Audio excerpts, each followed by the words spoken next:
Hey guys, welcome back to my channel. Don't know how you got here. Thankful you're here. Today I want to talk about why MAGA should support Medicare for all. First point, if you look at the general age distribution of MAGA, it very much skews towards late Gen X and boomers. These are people who are phasing into their elder years. They're going to want some health care, to say the least. Reason two, Medicare for all is cheaper than what we currently have. A very interesting phenomenon is that both very left-wing economists and very right-wing economists both agree that the current model that we have, which attempts to split the difference between more of a private approach and more of a public approach, ends up being a worst of both worlds solution. Medicare for all, done in every other country on earth where it is implemented, ends up being far cheaper. Why? Because the amount of labor that is dedicated towards medical insurance rather than the provision of medical care is non-essential. It does not provide extra care. Self-evident. Needlessly expensive, creates extra costs. Point three. If the issue with a Medicare for all solution is that it's done at the central level, I think that most people who are MAGA, who care about states' rights, could acknowledge we could do it at the state level. Each state could have their own Medicare for all system. So the way that Massachusetts does it, oh, those libs out there, they're doing their blue Medicare for all. It's going to suck. We're going to do a red version of Medicare for all. Do that, and you could do it in your own way, and then if you succeed, then states can copy you, and if other states succeed more than you, then you can copy them. Having a variety of them helps to make sure that the Medicare for all system actually survives, and if any one state, their senators don't want it, it doesn't tank it for everyone else. So, great. States' rights. Point four. It actually makes it easier to start a small business. One of the most prohibitive costs for startups is having to cover all of the medical expenses associated with their workers.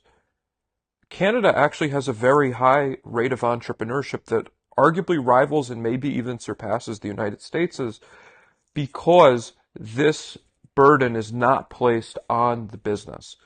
Additionally, this then leads to point number five, which is you don't have to do the paperwork. The businesses don't have to do the paperwork. You're not expected to suddenly become a healthcare professional, you, Jimbo, who is trying to do your 9 to 5 job. So that removes this responsibility. It is a form of deregulation upon the businesses. Point six. It makes it easier for people to leave their shitty jobs. People talk about capitalism and how there should be the free movement of labor.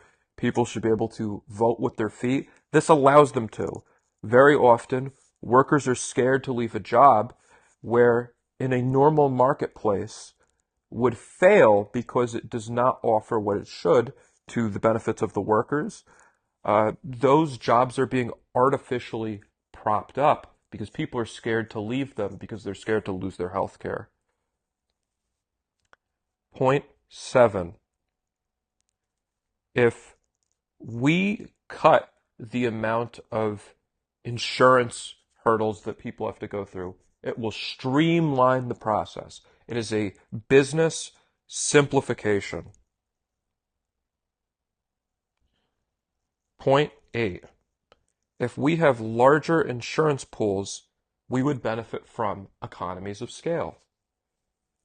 Point nine. We are already paying for many people who don't have coverage at the emergency room. Just ask Dr. Ron Paul. He acknowledges this. If we're going to pay for them, we might as well pay for them in a way that gives people the benefit of proactively having the coverage.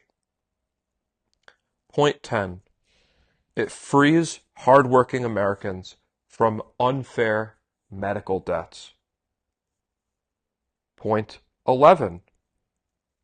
It incentivizes responsibility.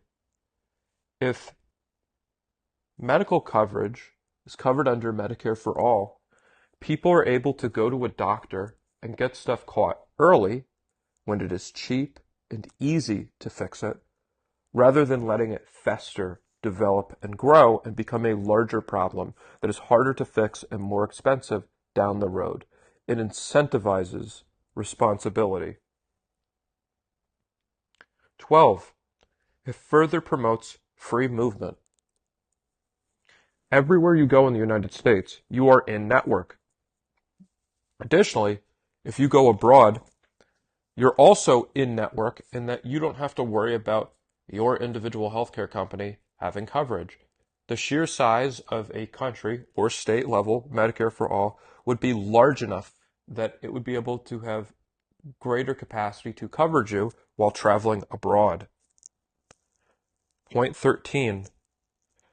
We would be able to get lower drug prices by being able to have the state governments negotiate the prices with big corporations. And point 14. We would have an easier medical billing process due to a simplified system. If everyone was on the same system, the paperwork would be easier. How often have you had to spend time trying to pretend to be a medical insurance navigator yourself? It's not intuitive. It's not straightforward. Everyone being on the same page makes it a simplified process. The current system is needlessly Byzantine. It has to go. It's not just unfair. It's bad for business. It's bad for workers. It's bad for the economy. I've seen estimates that if we were to overnight switch to a Medicare for all system, we would save $500 billion a year on the freeing up of these medical insurance professionals to take on other jobs and us no longer having to pay that type of labor anymore. It's something to consider. This is why MAGA should support Medicare for all.